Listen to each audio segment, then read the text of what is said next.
encuentro virtual con motivo de la celebración del Día del Cómic en nuestro país.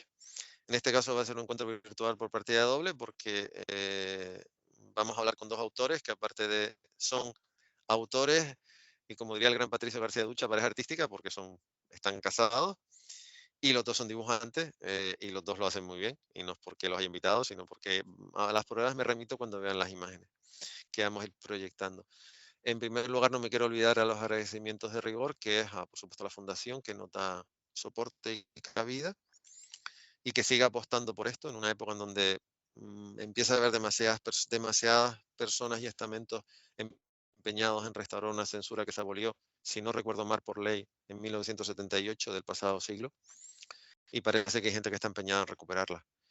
Después a la Cátedra Cultural Moebius por seguir tomándose en serio el hecho de estudiar el cómic de una forma rigurosa y académica, cosa que no se ha hecho en nuestro país hasta hace relativamente nada de tiempo. A la librería del Maldito y al número uno, en este caso Chris, a los mandos de la nave Enterprise por seguir dándonos el soporte técnico necesario, y a todos los organismos, al Ayuntamiento de Santa Cruz, al Cabildo, al Gobierno de Canarias y a todos los ayuntamientos que siguen apostando por apoyar el cómic, el lenguaje gráfico, por apoyar el Santa Cruz Cómic y lo que eso significa. A ver, dicho lo que dije antes, a ver, los propietarios de esto, que esta es su editorial, esta es la editorial de la pareja con la que voy a hablar. A ver, ellos son otros de los autores. También tengo que dar las gracias al área a la iniciativa que ha tenido la ciudad de Quebec y el gobierno canadiense de llevarse a un montón de autores canadienses hasta Angoulême, y el hecho de, y sobre todo tenerlos, no solo porque en el stand era muy accesible, yo los conocí, y además los conocí por esto, de los que me tendrán que explicar esto, que aquí ven, esto es una parte y después si bla, bla, bla, es otra, pero no es que sea igual, o sea, tienes que para que entiendan, empiezas a leer esto y cuando llegas a la mitad das la vuelta y entonces te lees. No está asimétrico, sino tienes que jugar. Es una especie de libro con juego. Es absolutamente genial. No solo porque tuve la oportunidad de hablar con ellos en su stand, sino porque después o sea, la Embajada de Canadá en Francia organizó una suárez de presentación donde podías hablar con todos los autores. Y en realidad el caso de Troy y Brenda, perdón, es que la unión hace la fuerza. O sea, son dos haciendo lo mismo, cada uno en su faceta, pero dos haciendo lo mismo. Y entonces salen cosas tan chulas como esta, como Butterfly House o la casa de la mariposa. Que además tampoco hay que ser muy listo porque hay una mariposa aquí. O sea, a ponerlo. Y bueno, y esta es su editorial. Y esto es una de las cosas que, por ejemplo, en las que está trabajando ella. Esto era un catálogo que daban y además aquí hay un montón de cositas, un montón de cosas de lo que ellos hacen. Y ahora volveré a dar los saltos que voy dando desde que tengo que hacer esto con gente de... A ver, y estos son las caricaturas de ambos. Este Troy, one thing, we in the foundation, everyone have this type of draw. Even the owner of the foundation, he has his own. The owner, the president, and me. there are four more people, and everyone have exactly the same thing. My first word is say hello, say thank you to the foundation, the chair of the university, everyone, and the official place that help and support the activities of the foundation and Santa Cruz Comic. And the second is how I met you, when I met you in Angoulême, first in the stand, and the second was in the soiree that the Canada Embassy organized in the right area Friday at 7 o'clock, I think was because I have 3 in a row. I think the last was 6 or 7. Right. And my approach is, because it's something I do. I work with my wife. She is the person that translates, and she's the person when I write something. She is the person that say this is right or this is not, and he changed. And I believe this is a good idea. One of the person that teach me much more in my professional life told me 4 eyes see much better than 2, and 2 Right. brains think much better than 1. And I think you are the thing is when I saw I don't I suppose my face was something, but when I take this in your stand and say I saw and begin to move like a small kid with a with a Playmobil, for example, you take a Playmobil and begin to see what happened. What is how these things work? I suppose my face was exactly how these things work. But other thing that is quite nice is that have you have one space to sign. Mhm. This is Brenda. Yeah. Brenda sign, and the other part. This is Troy. Yeah. I really like because but when I saw I say I like was you sell you conquers my hair in around 30 seconds. I know it's easy in that type of things, but it was so easy. First, thank you very much to agree to have this virtual meeting because I know in Angoulême you meet with thousands of people. Yeah. But I am very grateful that you say hello because sorry you say yes because I really like and I told with Troy before we began this virtual meeting that when I saw his name, because in the table there are the small thing put with the name of the. I don't know what I say. I know this name, but I don't know why. And when I begin to do my homework, I say, "Aha, this is the guy because the graphic novel that adapt the Hunter Thompson novel in Spanish is Miedo and Asco en Las Vegas, and in English is First and Fair and da da da da da. Because I know that because I read the novel in Spanish, nor in English. Fear and Loathing in Las Vegas. Uh, Yeah. Loading in Las Vegas, Yeah. exactly. That normally the people know not from the novel, in that case from the movie from that Terry Gilliam made in 1998 with Yeah. Benicio del Toro and Johnny Depp in the with Johnny Depp was the dramatic persona of Hunter Thompson, and Benicio Yes. del Toro was Dr. Gonzo, that is a Yeah. personal friend of this crazy writer. Yeah. So anyway, And I it was think the great that you popped by. So when we were to Angoulême, this was our very first time being in Angoulême, and to say we were like kids in a candy store like you were, like toys and excitement everywhere. It was sometimes it was a little overwhelming and super awesome, and there was a lot happening at once. Overstimulated. Overstimulated. In a good way. In the best way, because it was all great comic books and stuff. So meeting all these people and stuff. Yeah. So when you came out and boy, you definitely were excited. I could.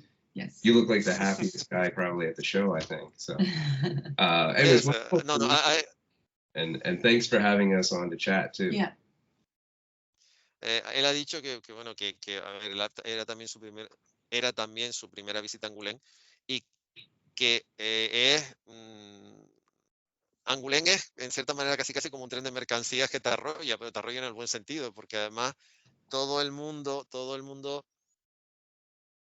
o sea, en Francia, y eso lo añado yo, en Francia la gente le gusta el cómic, lo respeta y sabe lo que tiene que hacer, cosa que en España todavía tenemos mucho que aprender en ese aspecto. Y la gente va a pasárselo bien, va a eso, va a ver, va a comentar, va a compartir.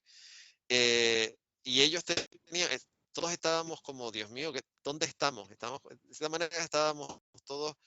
I think the best example is everyone flying in the carpet of Aladdin.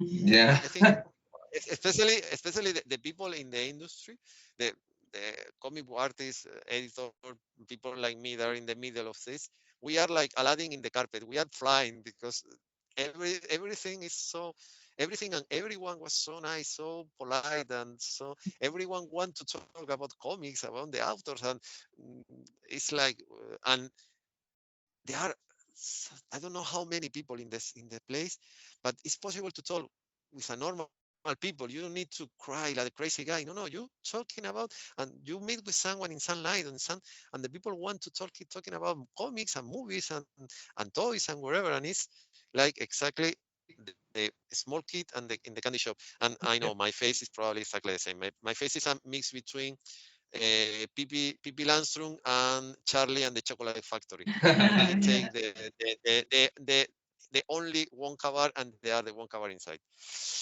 One thing, las imágenes que están viendo es el trabajo de ella, porque son un montón y entonces la tengo que organizar. Lo que están viendo, que ellos se lo pasaron muy bien en Angoulême. Yo ya he dicho que yo tenía eso. Yo he dicho que mi cara debía ser entre una mezcla entre Pippi Calzar Largas y Charlie de la fábrica de chocolate. Que les encantó que les invitara y que agradecen mucho el hecho de que los hayamos invitado, que los haya invitado y han dicho que sí, por unas razones por las cuales lo dijeron. Y yo estoy tremendamente agradecido que hayan dicho que sí.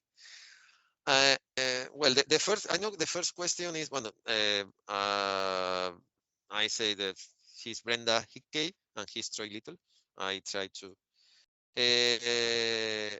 Esta gente, ellos dos han trabajado, aparte de a nivel personal, han trabajado con muchas de las grandes editoriales norteamericanas, como puede ser IDW, como puede ser Top Shelf, y han trabajado en colecciones. En My Little Pony han trabajado con personajes de Cartoon Network, han hecho adaptaciones de, como he dicho, la adaptación de la novela de Harten Thompson, han trabajado en las Supernenas, que ya me ganaron directamente el corazón, y han hecho trabajos personales, han hecho de todo, lo habrán viendo, o sea, de trabajo te encargo, pero han trabajado a nivel personal y a nivel, digamos que en el exigente mercado americano. The first question is always the same. I know it's topic, but I suppose from every author, in every interview, there are one topic question. Why do you do the things you do? It's a good question, though. Yes. Why do we do what we do? Yeah. Since I was little, I've always loved visual storytelling, whether it be animation. Of course, I grew up in the 90s with all the golden age of Disney. Well, not golden, the Renaissance, that's what they call it. The Disney Renaissance, so like Lion King and Little Mermaid and stuff. So, but as a kid, you can't. Right. You are a girl from the Katzenberg era. Wow. Sorry, but they are before and after, and there are a huge difference before and after. Yeah, and it just, because I was a kid and kids don't have the resources to animate, I knew what comics medium was from reading a lot of Archie comics and Garfield, like just small things. So instead of course, animating, I would tell my stories through comics, and just ended up falling in love with that medium instead and deciding I don't need to move on to animation. This one, the comics medium, works for me. And it's just been my whole life, making comics since I was probably third grade, grade 3. So no other plan. One small thing. I told you I am a professional writer, but I hate to write when I was a kid, and I hate to write when I was a teenager. I began to write, if you compare, older. The first time when I began to write when I began to write in some way was between 16 to 18 years old. If someone asks me that you will be a writer, I look and say, no. Yes. I don't have a pen to write things when I was 3-4 years old. I don't like Ella dice que siempre ha tenido una mentalidad muy visual, que le gusta, además ya se ha criado, pero dice la puntualización, que ella es una, digamos que se crió en los años 90 con la Disney de Jerry Katzenberg, que fue la persona responsable, bueno, de terminar La Sirenita, pero sobre todo la persona responsable de La Bella y la Bestia, Aladino, El Rey León, que son 3 películas que no tienen absolutamente nada que ver con lo que había hecho Disney hasta ese momento, porque todavía La Sirenita depende un poco de su papá, de su padre, y no deja de ser Bella, no tiene absolutamente nada que ver con la mentalidad del Disney clásico, y que a ella siempre le ha gustado mucho, pero que en realidad le gusta por esa mentalidad que tiene. Ella también entró en el mundo de los cómics leyendo cosas tan clásicas como Garfield o los cómics de Archie, que para el mundo español son menos conocidos, pero Archie es una de las editoriales más antiguas de Estados Unidos y que tiene algunos personajes más clásicos, y de hecho Riverdale, que es una serie que creo que tiene 5 temporadas, o Sabrina, tanto la serie de Melissa Joan Hart como la nueva que se estrenó en Netflix, esos son historias originales de Archie. Pero que un día se dio cuenta, directamente le dijo que ella se enamoró del lenguaje gráfico y se dio cuenta que no necesitaba animar para contar historias y que lleva toda la vida haciéndola. Porque en realidad su mentalidad es además tiene la capacidad, han visto antes una portada de My Little Pony y ahora ven este dibujo que no tiene absolutamente nada que ver, que es totalmente lo contrario, es otro estilo. Y eso también evidentemente demuestra que tiene la mentalidad que tiene. Second round, You got two of us. the Yeah. other part of the equation, please. Yeah, I guess so. For me, a little bit before Brendan, I grew up in the 80s, so I had all the Saturday morning cartoons were happening for me, and I was a big Looney Tunes fan with Bugs Bunny and stuff. So where my dad would want to put me in hockey, I was a bad Canadian. I just wanted to watch cartoons and read comic books all day. No hockey. No hockey for me. And that was basically it. I would be the kid who would always draw in school. And when it was time to graduate high school, I wanted to be an animator. For a few years, I worked in animation and then came back around to small press publishing and comics before I went into the mainstream industry, and kind of live in a balance of both worlds now, and working with bigger publishers in the US and doing the small press publishing with Pegamoose Press.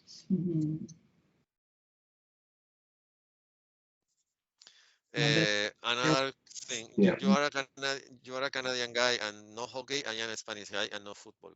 Yes. No. So you get it. Yeah. In my case, not because I want to write, in my case, because I want to read. I think at last was exactly the same, because when I begin to read, I fall in love to read comics and books.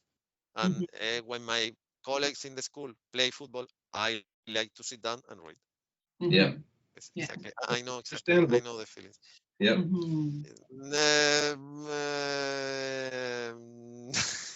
Yes, because my parents agree, but even my teacher don't agree with my approach when I was smaller.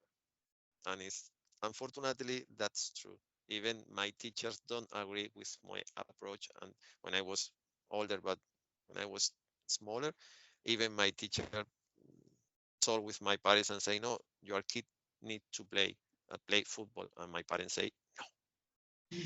I always like my parents from that situation. Bueno, él dice que él se crió en los 80 viendo lo que también existía en España, que era, bueno, en el caso en Estados Unidos, el Saturday Morning Cartoons, que es dibujos animados que podía ser desde los Looney Tunes, y después se añadieron, bueno, ya había superhéroes, había un poco de todo, era toda la mañana, que también pasaba en España hasta hace relativamente unas décadas.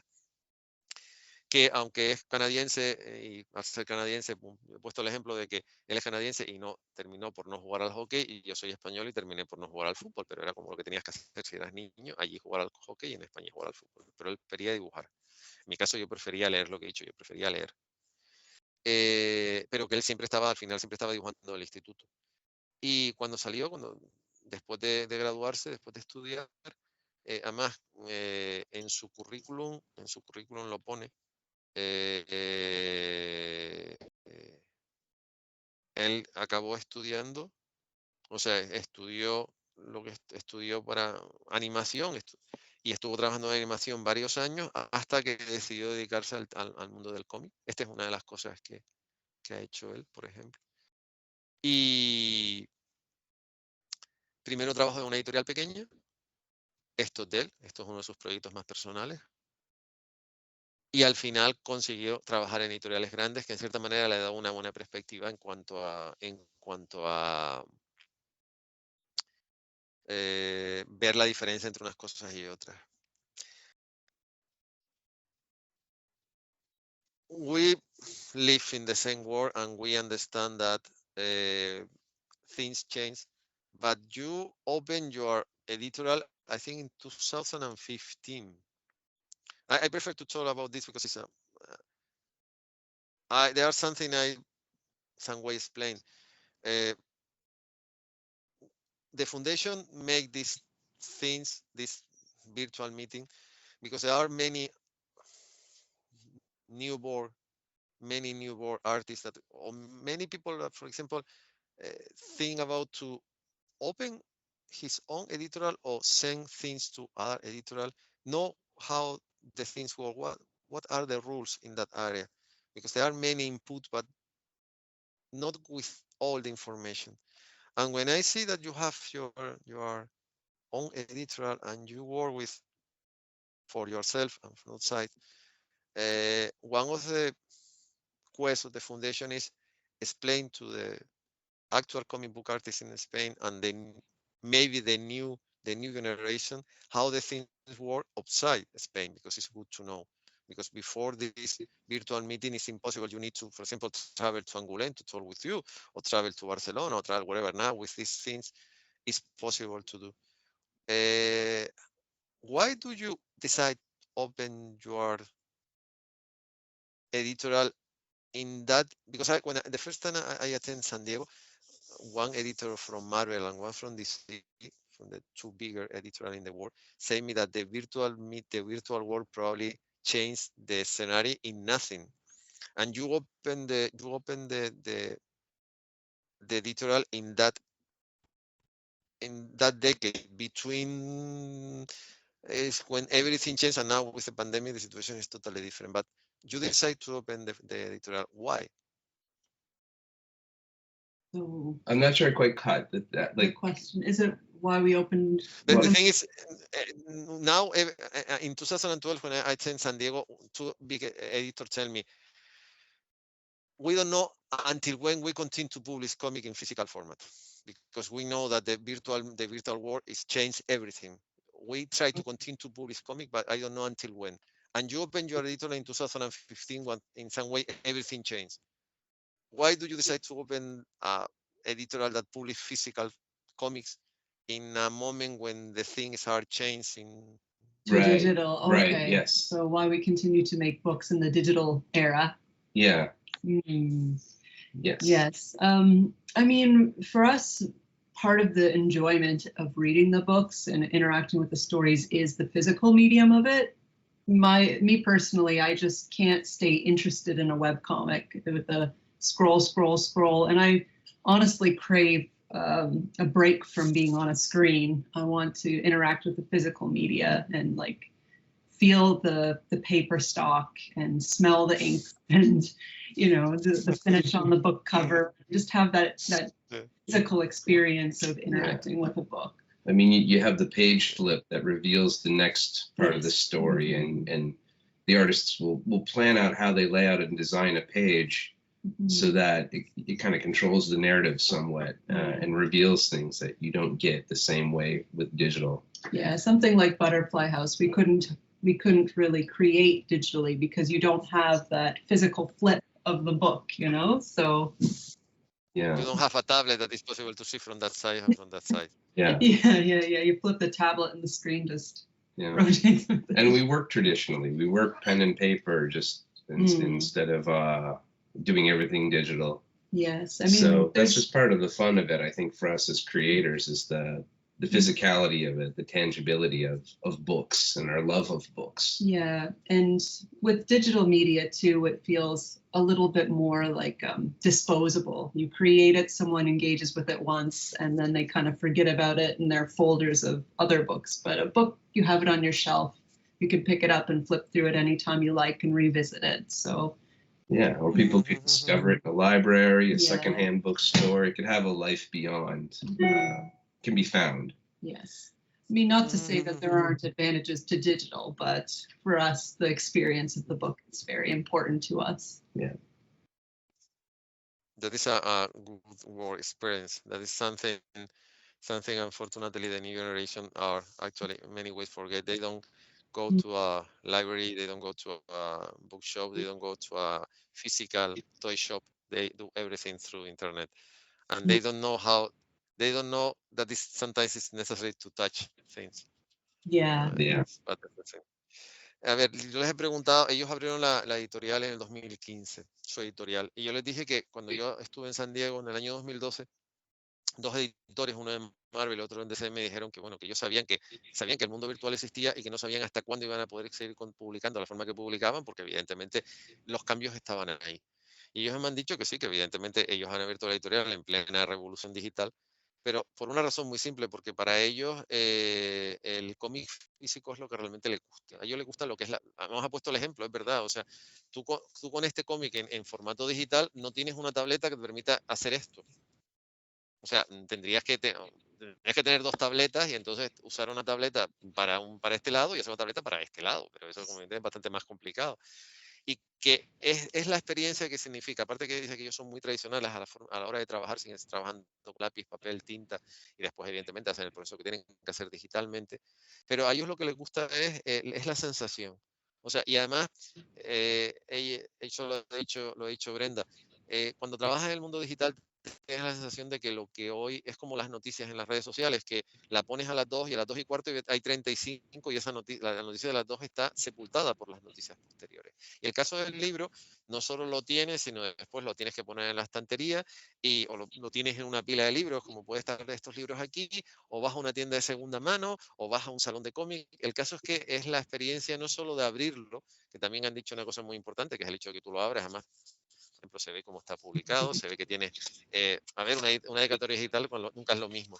Y se ve que tienes la posibilidad, pues eso, de abrirlo, de disfrutarlo, de olerlo también, porque la gente piensa que es una tontería, pero eso es muy importante. Y el hecho de eso de poder revisarlo cuando quieras, y lo puedes llevar y puedes hacer un montón de cosas con, no sé, y después hasta la experiencia de buscarle el sitio en la estantería.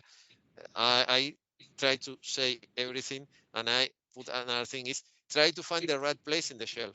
Sometimes you spend because they are because near to that place. No, I prefer to one stupid example, but nevertheless, I met with one Argentinian author, Tomás Yarello. He drew something amazing about Thor, Odin, and the North and the Viking mythology. And when I arrived with the book, because it's something bigger, I put in the same shell with the Prince Valiant, and I sent to him a picture, and he's replying and say, "Wow, near to Harold Foster." I said yes, because I really like. But I begin to see and say, well, it's 3 theoretical books, because I have another shell with a comic, the Sunday strip, but I have 3 theoretical books about Prince Valiant, and I put the book of Thomas in the same place. I think this is quite important too. We found it was really nice. A lot of the books that we bought a bunch of books that we, in French and stuff, and Belgian books that we're trying to translate with Google Translate on our phones. And I mean, see what we know first before we go for the technology. And remember, see if our elementary school French. It was a good activate. It was a good learn another language, read all these cool books. Yeah, good motivation to study other languages, because you miss out. But I was really impressed with the European presentation of the books. All beautiful hardcover, oversized, and it really made kind of it made me feel like the North American mainstream comic industry was more like junk food, cheap and disposable. So having these beautiful hardcover, like, oh, so nice. One small thing, in the French market, there are the normal, special, deluxe, the coffret, and and you have the same edition. The normal is 20 euros, and the expensive is 120 euros. But for a French guy, spend 120 euros in comics is something. But it's the French market. Yeah. If you see a normal, what the top 10 of the books in France, in the FNAC of Paris, normally 2, 3, 4 are comic books. Yeah, it's impressive. In United States, they publish some book, and it's 2 million of copies, the first edition. And when there are one asterisk in the French market, the first edition is normally 2,500,000 copies. Yeah. The first edition is only that. One comic book, one asterisk sold more comic than all the comic published in Spain in 1 year. Oh, wow. Yeah, the French market is on another level. No, it's in the movie industry is the same. There are 26 million of friends, guys, and normally when you see the list, when you finish the year, 28, 29 million of people come to the movie theater every year. Wow. Yeah. It's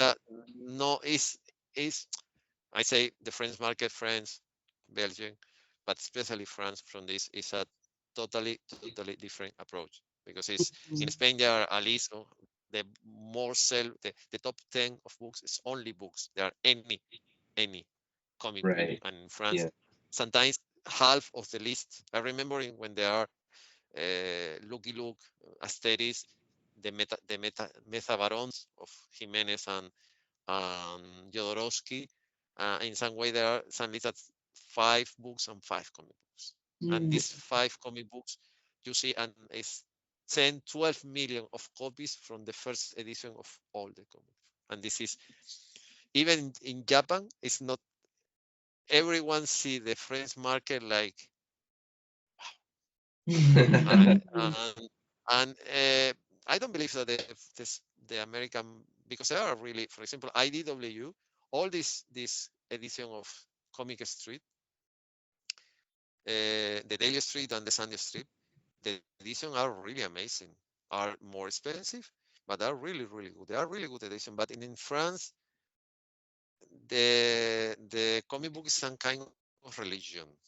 You see in Angoulême, you see people from 5 years old and people from 80 years old with his comic book to go to some stand to sign, and it's like, and everyone are so polite, and everyone know how to do, and everyone say hello, and trust me, it's a totally different approach. It's not everything wonderful, but I understand that for you and for me.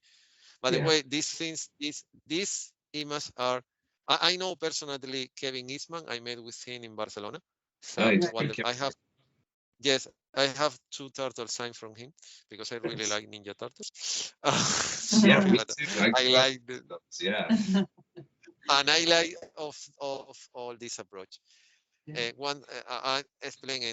Estábamos hablando del tema de los libros, y les puse el ejemplo eso de la hora de escogerlo, y él dice que a ellos el mercado francés les sorprendió por la calidad de las ediciones, por la forma en que se tiene de tratar a los autores, por el respeto que tienen los aficionados, la gente que va, cómo los autores respetan a la gente que va a sus stands, cómo la gente que los stands respeta a los autores. Yo les he dicho que en Francia hay ediciones de 20 euros, de 120 euros, y que siempre ha pasado, o sea, en la lista de los 10 libros más vendidos en Francia, normalmente libros, siempre hay 3, 4, 5 cómics. Y en la mejor época del mercado, una Asterix en primera edición salía con una edición de 2,5 millones de ejemplares.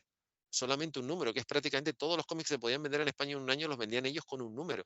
Piensen que Mortadelo y Filemón es el cómic que más podía tirar, y una primera edición de Mortadelo y Filemón podía hacer 60,000 ejemplares. Y una primera edición de los Metabarones eran 1,5 millones de ejemplares. Y entonces él dice que es que las versiones americanas son como comida rápida, comida basura, y ¿no? que también están sacando cosas muy presentables. Y el último añadido es que esto que ven, esta imagen, está hecha, es una idea de Kevin Eastman, que es el creador de las Tortugas Ninja. Lo he dicho que yo tuve la oportunidad de conocer a Kevin Eastman hace ya 20 años. Y le dije que me encantan las tortugas, y él ha dicho también que le encantan las tortugas. How was because you work with bigger editorial, and you make not only bigger editorial, because for me Top Shelf or IDW actually are bigger editorial if you compare with there are, I don't know how many editorials there are in the United States. Forget Marvel, DC, and Image, because they are there, but behind that is Top Shelf, Dark Horse, IDW, Boom Comics, and how was the treat between you work with your own project and work with, because maybe in my country don't understand very well, but work with in My Little Pony is, I remember talk with Jane Scott Campbell in San Diego, and he told me that he really liked My Little Pony. In Spain, it's something. And one stop. This is Usagi Yojimbo, the creation of Stan Sakai, one of my favorite comic book artists and one of my favorite characters. He's drawn from the guy of the couple, and I told through internet and now through email and now in front of him, I really, really like this, and I want this in my home. Yeah. Sounds great. Yeah. Because and I really like Sakai is a wonderful guy. Yeah. It's so it's so Japanese, it's so oriental, so Japanese in the best way. Yeah. Because it's so nice to always that was from a Dark Horse tribute to Stan Sakai. I think I forget how many years of Usagi Yojimbo, and so they had a lot of artists asked to do renditions and tributes to it. So that was my contribution to that. Yeah. Yeah. Oh, esa really. Le he dicho que, o sea, le estaba preguntando cómo es el paso de cómo se pasa de trabajar para ti mismo a trabajar con grandes editoriales, porque dejando a un lado Marvel, DC y más, que son las grandes, después hay un montón de editoriales, puede ser Dark Horse, Top Shell, IDW, que ellos han trabajado para esas editoriales, y también estaba poniendo el ejemplo de que en nuestro país se tiene una idea muy distorsionada de una colección como My Little Pony, que siempre se la asocia con niños o con niñas, pero que yo en San Diego tuve la oportunidad también de hablar con Jen Scott Campbell, que es uno de los grandes dibujantes, el creador, entre otras muchas cosas, de la Tanger Girls, y uno de los mejores portadistas, de las mejores portadas de Spider-Man son de Scott Campbell, sobre todo sus niñas, pero también dibuja muy bien a los niños. Y él estaba trabajando en ese momento en Del Pony y a él le encantaba la historia. Y después, bueno, ha salido una imagen, que es una imagen de Usagi Yojimbo, que es el personaje creado por Stan Sakai, que lo he dicho que a mí me encanta Usagi Yojimbo, y además he comentado que Sakai es una persona absolutamente encantadora, es uno de los grandes artistas gráficos, y las dos veces que he coincidido con él en persona, tanto aquí en Finlandia como en Estados Unidos, es de esas personas absolutamente accesibles, que puedas hablar con él sin mayores problemas. Y él me ha dicho que esto fue un tributo, o sea, un homenaje que le hizo Dark Horse a Sakai y a su personaje, y que lo invitaron a participar. The question is the same, how and all this, and you see, for example, Sabrina Spellman is an Archie comic creation, for example. Totoro, is there someone that attend this virtual meeting and have no idea who is Totoro? Please go out and go to know, because if you attend this kind of meeting, you need to know who is Totoro, and especially what is a gatobus, or gatobus is exactly the same in English or in Japanese or wherever. But Totoro, but Sabrina and Salem, that is the cat, is a creation from Archie Comic, I think from the 50s. Something. Yeah, it's been around a while. So like I said, I grew up on Archie comics. We didn't have a lot of comics in the house, but we had a lot of Archie. We had Archie for sure, so I read a lot of that. Le he puesto el ejemplo, bueno, estos son 6 personajes dibujados por ella, y Sabrina Spellman es un personaje de Archie Comic que lleva desde, creo que de finales de los 50, no sé exactamente la fecha en la que salió, pero es aproximadamente de los años 50.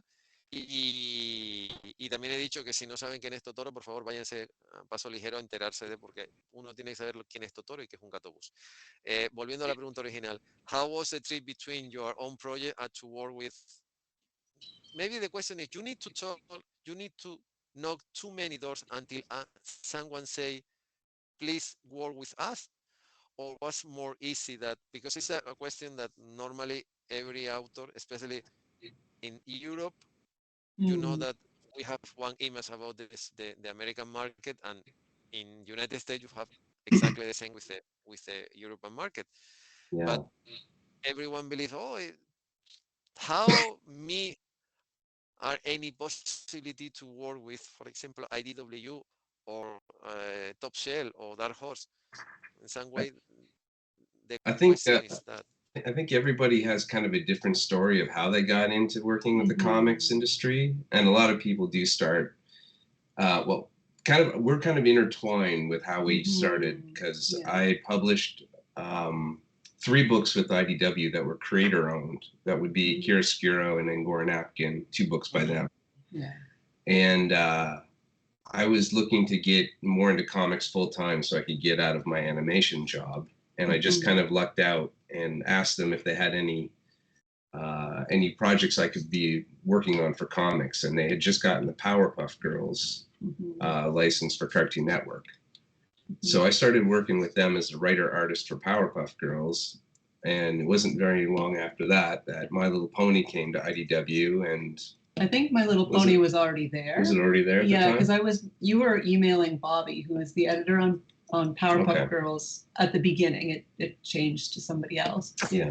But Bobby was the editor on My Little Pony, so I was working on a portfolio for the ponies anyway, because I knew the comics were coming out and the show was very popular, and I felt a connection with the property because, again, with my Disney background and loving anime as well, growing up with Sailor Moon, and I just felt like the project that I fit really well. So luckily, Abby, you were talking with Bobby, so I was like, if you don't mind, would you just check if it's okay? And then I just my wife sent me the pitch. Yeah, you know? I'm working on a pitch for ponies, and just ask if it's okay, if it's cool if I send it to him. And sure enough, he said yes. He was pretty open to seeing it. So, and then after that, he got me on the Applejack micro series. So it was like a Applejack character story that Bobby wrote himself. So it was really nice because not only was I working on ponies, I was working on the editor's own story. So we got to know each other quite well right away. So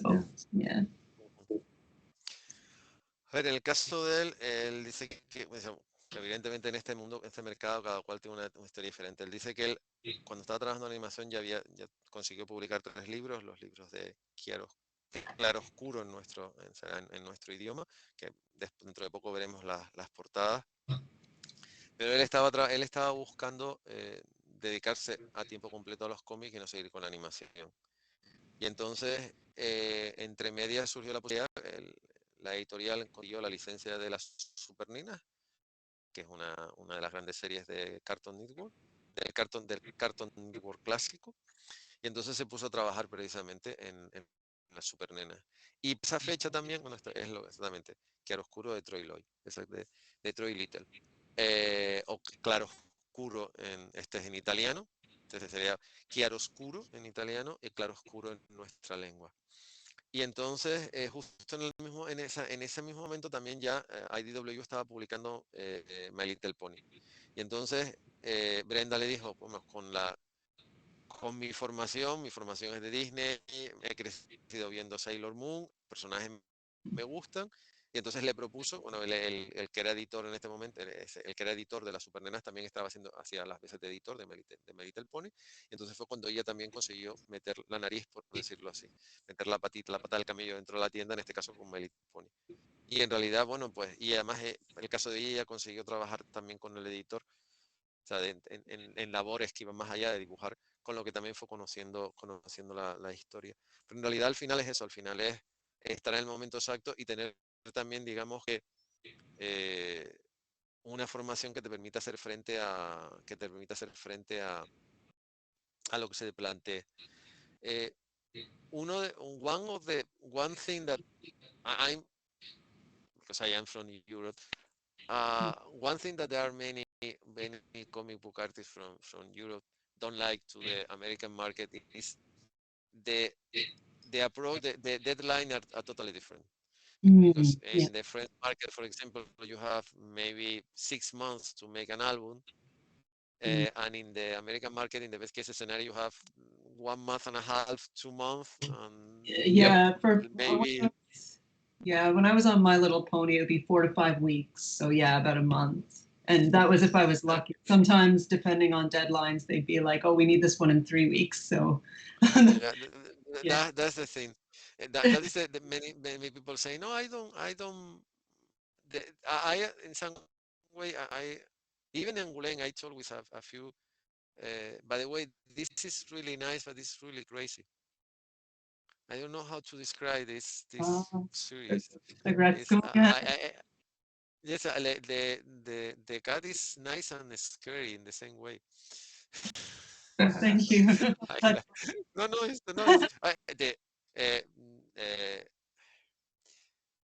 Butterfly House is really nice, but it's so scary. Please my recommendation is please don't read in the night without any light. Good idea. Only one with light. It's not a really good idea because I one moment I say, mm, excuse me, what is this? Because you change so. When I told after that you change so fast to something not nice, but something, and it's a wow. And trust me, I like this area because it's I don't like the definition, but my expertise in the movie industry is a sci-fi and horror movies. It's the thing I really like. But Right. the thing is, the people say I am afraid that for me it's impossible to survive in this market. Uh, with your background, because both of you were in this market, you have any recommendation, or the recommendation is try to do something, try to work in that area and know your limits? Yeah, and well, we try comics from so many different angles. We do self-publishing. We've published creator-owned books with publishers. Yeah. We've done licensed projects, so we're trying comics from every angle. And we're fairly diverse. I mean, if you do Mm. see like the types of books we've done visually and also thematically, very different looks, very different narratives, different genres. I think that's a bit of my background, kind of just being in animation and just being very adaptive to other things. Yeah. So if I'm doing Rick and Morty, then I can jump and do something like Fear and Loathing and switch to other things. So I'm never really just stuck on one look or style, I guess. And that has worked for me because it means I'm adaptable to, if there's an editor looking for an artist, I can almost kind of jump in and fit the bill of what they might need for a licensed project. Yeah, and as much as I didn't work in animation the way you did, I was inspired by animation. So yeah, I can kind of use those skills that I would be inspired to learn as well. We kind of turn our style to fit the narrative that we're trying to tell. So Butterfly House had a look because that's the look that felt right for that story. For Don't Call Me Sidekick, that's very much the look that kind of fits that story. Yes, so that's just kind of how we feel it out, I guess, that way. Yeah, so diversify is a good tip, I suppose. And and try. Looking adaptable. Adaptable. Anyone who is looking to get into like comics in North America and stuff like that, one thing we would always recommend would be show your interiors. People need to see the sequential art and how you tell a story sequentially. Because you see a lot of beautiful illustrations, but that's not the business. That's just cover art, you know. Yes. Yes. Good point. A ver, yo creo que hasta aunque no sepas inglés lo entiendes. Tienes que ser capaz de adaptarte a las necesidades. Tienes que ser capaz de, si te sientas delante de un editor,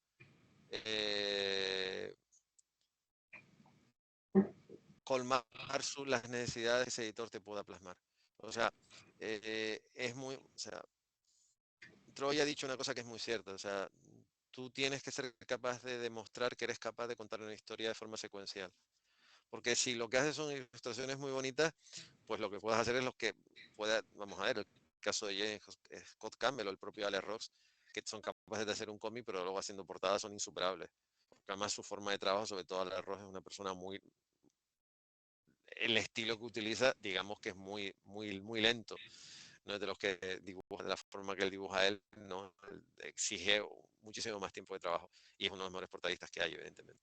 Entonces, lo que tú tienes es, si tú quieres trabajar en el mercado americano, tienes que demostrar que sabes contar una historia porque es lo que te van a pedir. Pero después lo que ha dicho ella es muy cierto. Y además ella ha puesto el ejemplo de que ella, para My Little Pony, podía tener 4 o 5 semanas para terminar un número. Y muchas veces menos, que nada que ver con los 3, 5, 6 meses que puedes tener en el mercado francés para hacer un álbum. Y el tema es tocar este mundo de todos los ángulos posibles. Y ser capaz de diversificarte y adaptarte. Yo creo que si tú quieres trabajar en cualquier mercado, en cualquier área, tienes que ser capaz de adaptarte a lo que te estén pidiendo. Y sobre todo eso, en un mercado tan exigente como norteamericano, en este caso el mercado anglosajón.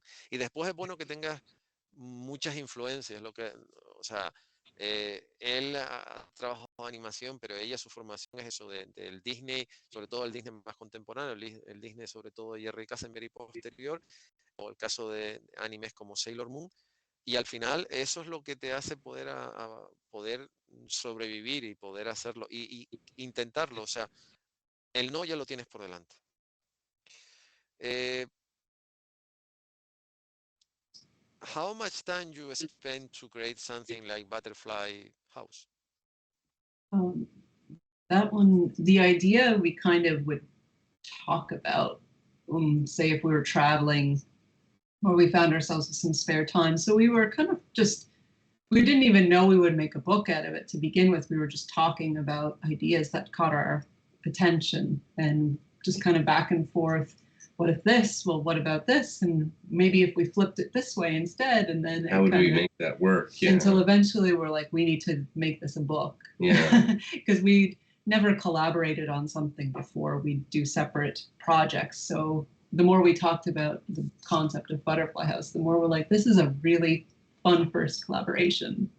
So a good way to showcase both our writing and our art at the Yeah. same time, and Yes. collaborate in that way without one person being the writer, one person being the artist. We could each do our share to kind of tell the story. But timeline-wise, it was tricky because we were also balancing it with the licensed work. So you got to draw your half in one year, and it took maybe a month or so. It took, yeah, Or it took a couple months for me to do Yeah. my half, maybe, and then a I year was- later. Yeah, because I was working on drawing and writing for Agretzko with Oni Press, so I couldn't draw my bit until I finished those deadlines. And then the next year, I did my bit. So to say how much time it took, if you took all that expanded time and shrunk it down, how much we actually.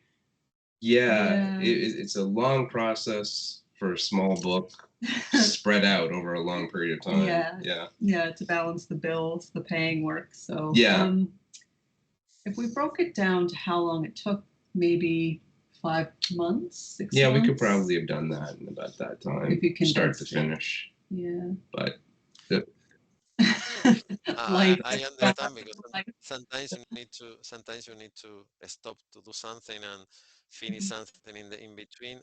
Sometimes it's good because you have time to think about or see the things with some perspective.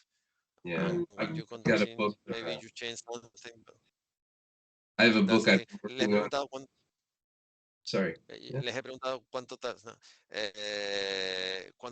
en hacer algo como Butterfly House, y me han dicho que, bueno, que el tema fue primero que era una idea, que no pensaban que se fuera a convertir en un libro, que además es la primera vez que trabajaban juntos. Siempre o sea, trabajan juntos, pero en proyectos diferentes, pero una forma de trabajar juntos y además escribir, dibujar. Pero que el tema fue que él lo hizo en un par de meses porque en ese momento tenía libre y ella estaba trabajando en otra cosa, y al final pues pasó prácticamente un año hasta que pudieron juntarlo todo. Entre una cosa y otra, digamos que si juntasen el tiempo sin el intervalo de un año, podrían haber estado 5 o 6 meses, pero dice que, bueno, que en realidad fue un proyecto que en realidad lo hicieron no solo por trabajar, sino por pasárselo bien. Y que además y haciendo algo que realmente le gusta. I know that it's difficult. Normally it's difficult when someone say, what is the project you really like? Much more than the other, because it's like, it's always difficult. But what is the project that you have much better memories from different reasons? Because you do a lot of things and it's easy, you see. And una cosa, he elegido 40 y tantas imágenes de cerca de 200, o sea, podríamos estar viendo imágenes hasta mañana por la mañana, porque de todo hay, además páginas en blanco y negro, a lápiz tinta y color, y al final he escogido porque si no, no terminamos en las imágenes. I explained that I choose something like 42 images, 42, 44, but there are around 150, 200 images. If it's possible to see images until tomorrow, but unfortunately I need to choose. I don't like it, but I need to choose. But there are any project that you really keep much better memory than they are, or what's more important in your professional career, or you are very proud of this project? Right. I was very very happy to be doing the Fear and Loathing in Las Vegas graphic novel.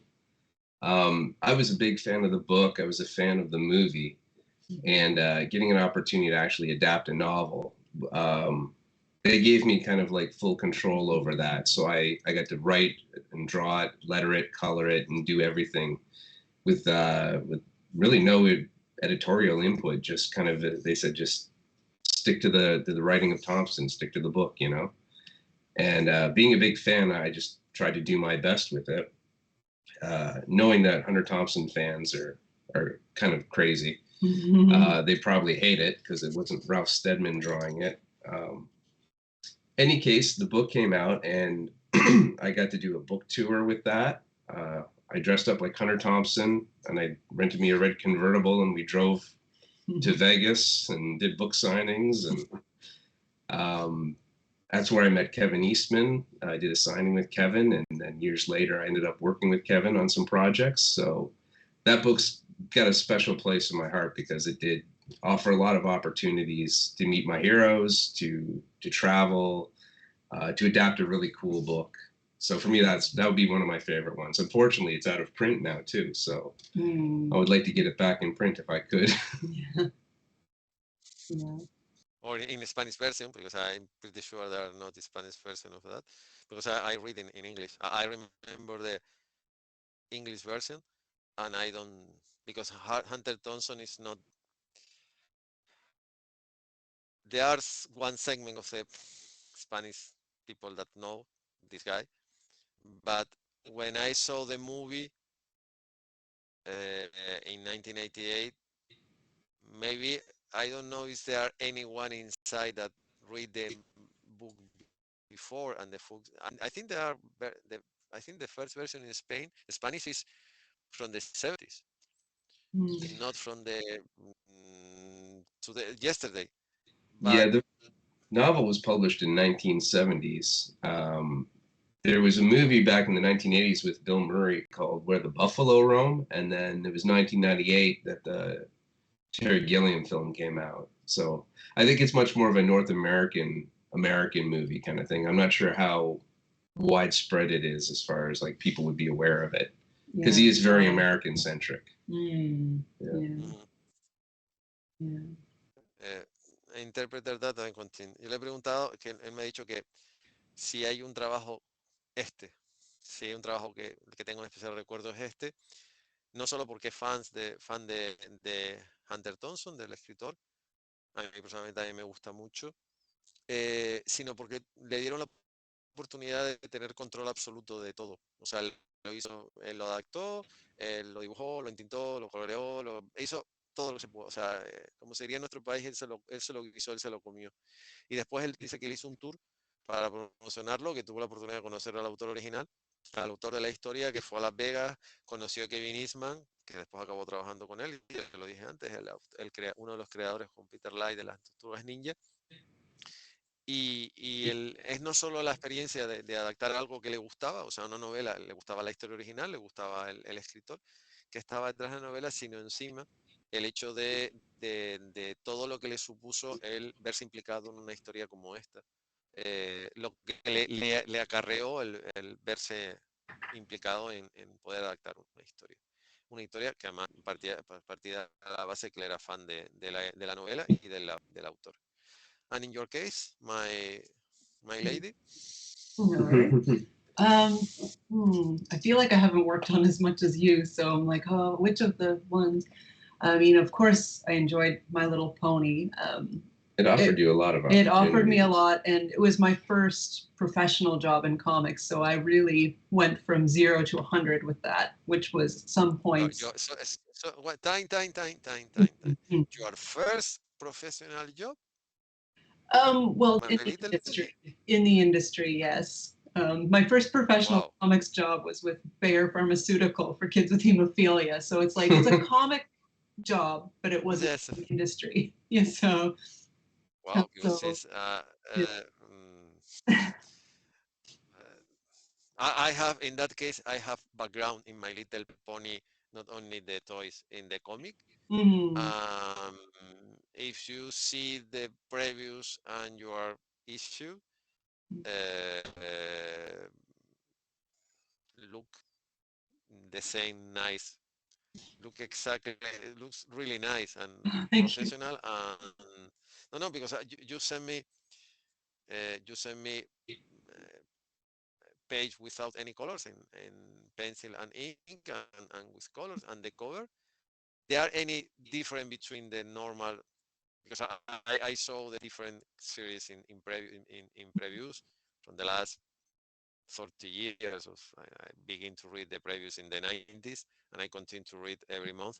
And if you see the issue, this page, Oh, yes. two I, pages, I look was happy like, that I was happy with that issue because I got to color it as well. So like Heather Breckel's colors were always really lovely, but I like to do everything when I can.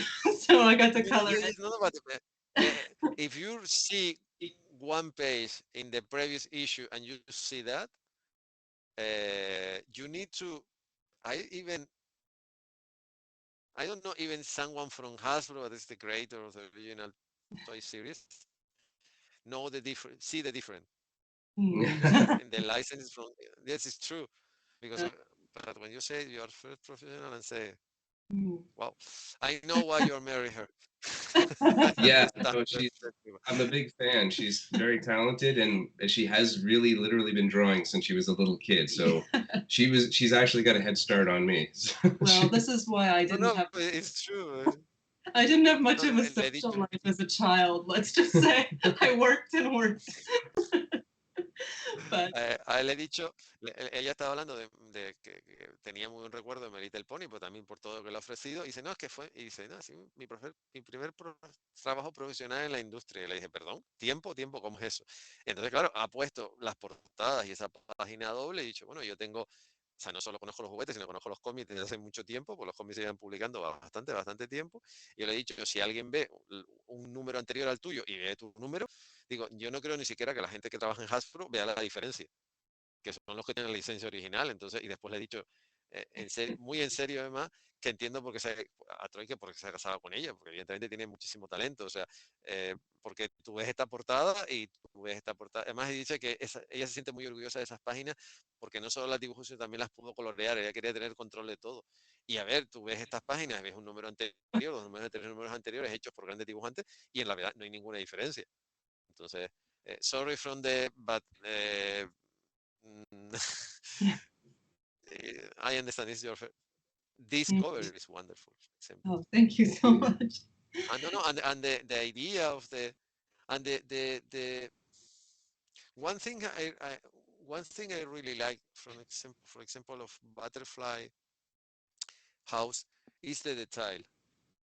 You see, you really see. I put the example, sorry, because it's the too many things the bed is on my table is smaller and I have too many things over the table. Maybe it's the second choice. No, I think I have too many things. No, I need to find the things I want to show, but I probably yes, here.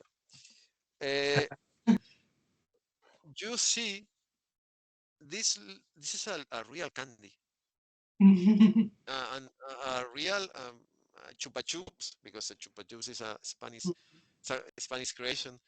Uh, you see the floor, you see the goggles, you see everything. You and you told me that you spent 2 months to make this is your part. Yeah.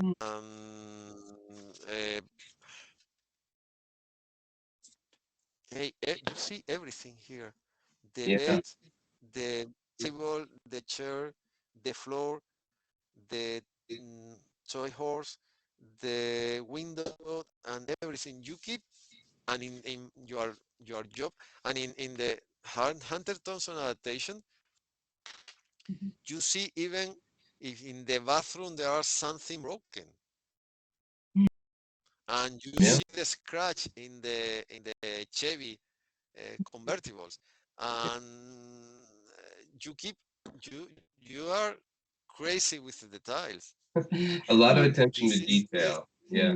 Well, yeah, I used to be a little nervous when I was younger approaching backgrounds, but everybody in comics who tells of their influences speaks of the Scott McCloud book, Understanding Comics. And in that, I remember when I read him explaining backgrounds and saying, don't just think of it as a background, it's a stage where your characters act.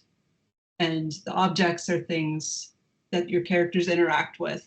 It really opened my mind to be like, no, don't be afraid of backgrounds. It's another character in the scene.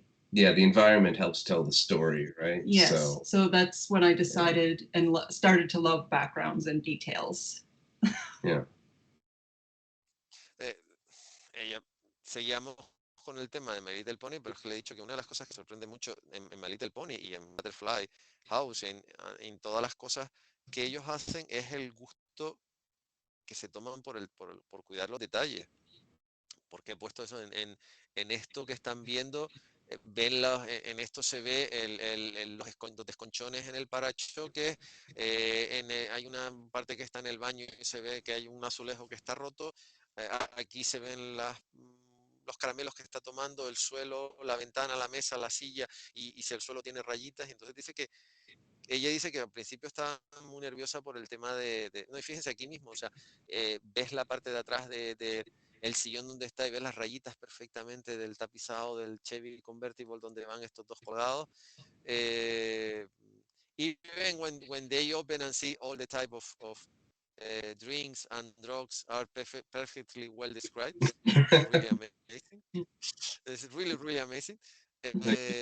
Y ella dice que al principio tenía como mucho miedo del tema de los detalles del escenario, y al final ella dice que lo que hay que entender es que el escenario es un personaje más de la historia, que a ellos les gusta cuidarlo precisamente porque es un personaje más de la historia y puede ser tan importante o más para situar lo que estás contando que los propios personajes.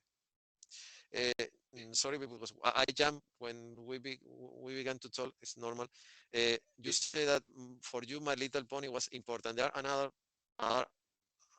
word that, like in Troy case, was important, or you choose only My Little Pony?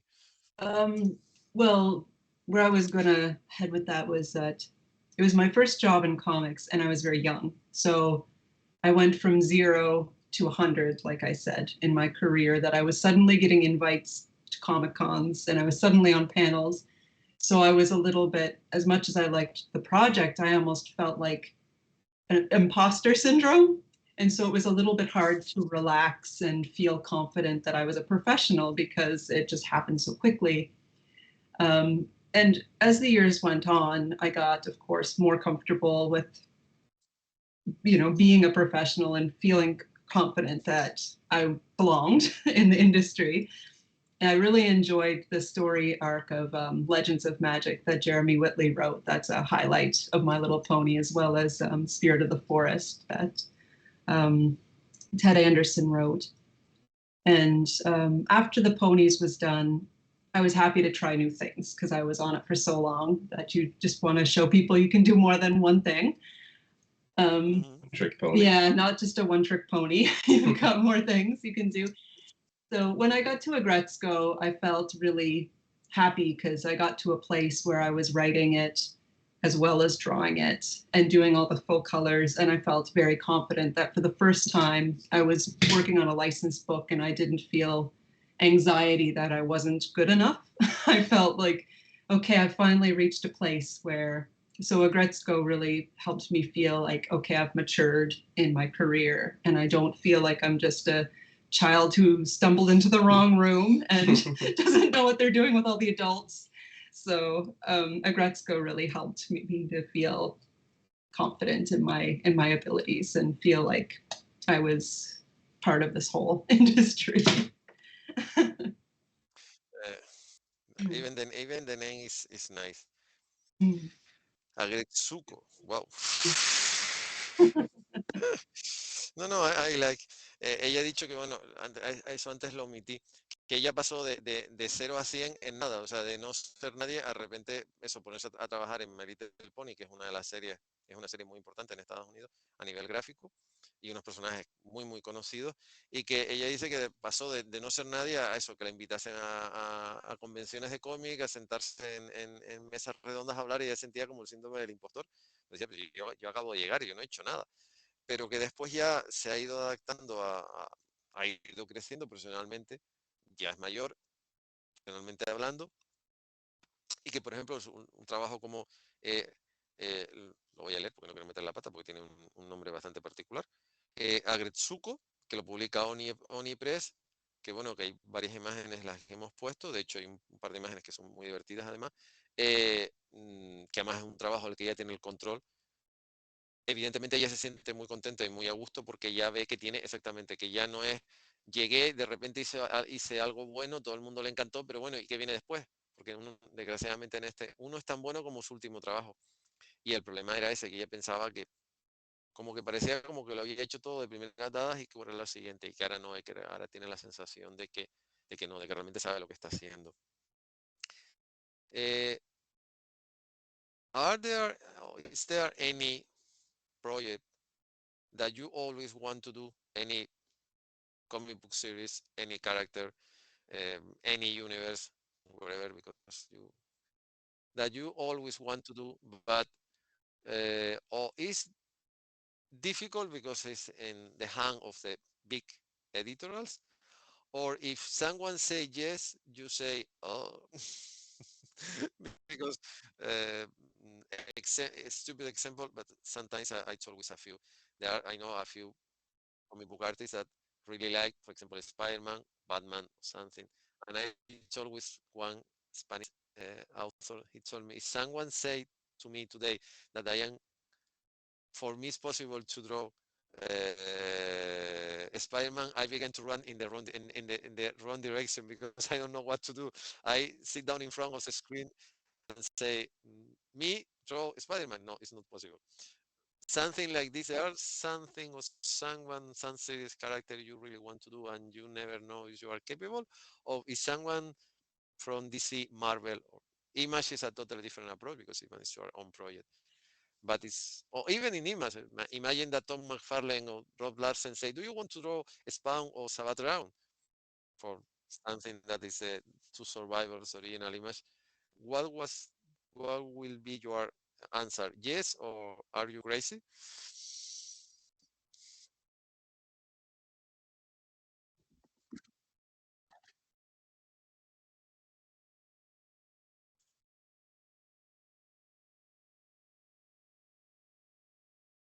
I think we've both been lucky that when we have had to do the freelance licensed work, we've gotten great projects to work on. So when we have to play in somebody else's sandbox, if it's Rick and Morty or My Little Pony or something like that, or Powerpuff Girls, like those are a lot of fun to do.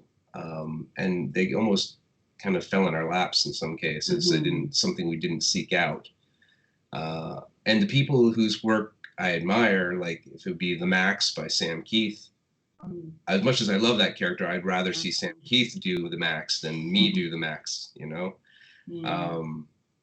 Or Ninja Turtles, I'd rather see Eastman and Laird come together and do a new issue than have me do a Ninja Turtles comic. Yeah. So I'm very happy if I could manage to do more of my own books. And keep the licensed projects just cool projects I get to work on. Yeah, because it depends on if it resonates. But I grew up on a lot of manga because the manga boom happened when I was a teenager, and so my thought was, you kind of don't assume you'd ever work with those characters, which is why Agretsuko for me was a bit of a wow. I can't believe I'm working on something that's an anime. So I kind of grew up with the mentality of like, I want to make my own characters because that's what I felt like the manga artists were doing. They were creating their own worlds and universes. And I didn't read as much superhero comics as much as I watched their cartoon iterations on Saturday mornings. I wouldn't read those as my comics. So, but if there was a character, I think if someone offered me a Disney comic, I would say yes. I think that's my Disney comic. Yeah. If somebody had Disney character comics and they asked me to draw it, I would That'd be good. I would be not turning that one down. Yeah, I meet with, I suppose you know, Giorgio Cavazzano is one of the biggest Italian comic book artists of Disney. Is one of the guy that drew the main character of the Duck family in the best. And Cavazzano drew an Spider-Man version from Italy.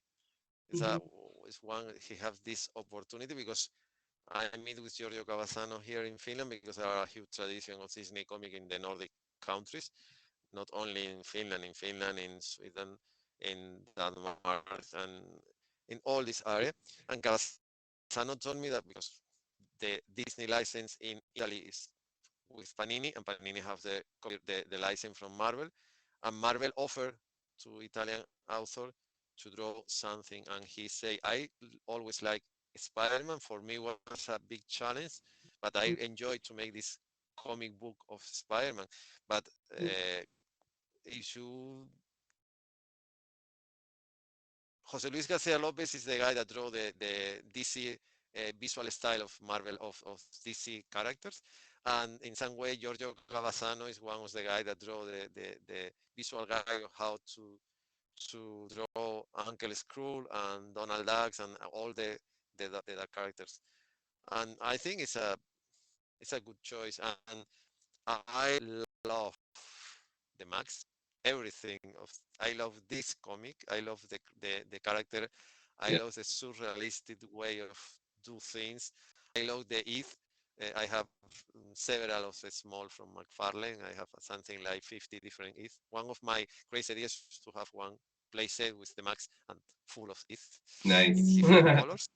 Yes, because and I really, really, really, really like Ninja Turtles.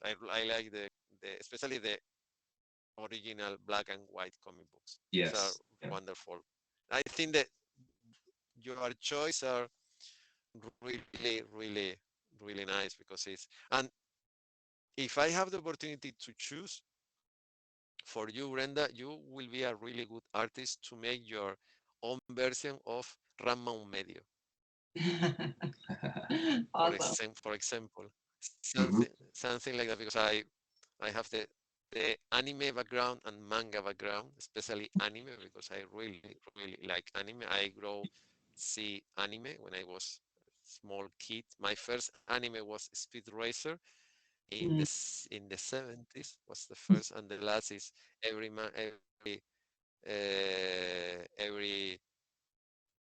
I like animation. The last movie I saw was Nimona in the That was well done. Netflix. Yep. Yeah. Yes, I really like the approach. But to choose an Disney comic, I think is a really good idea. And I really like I really like.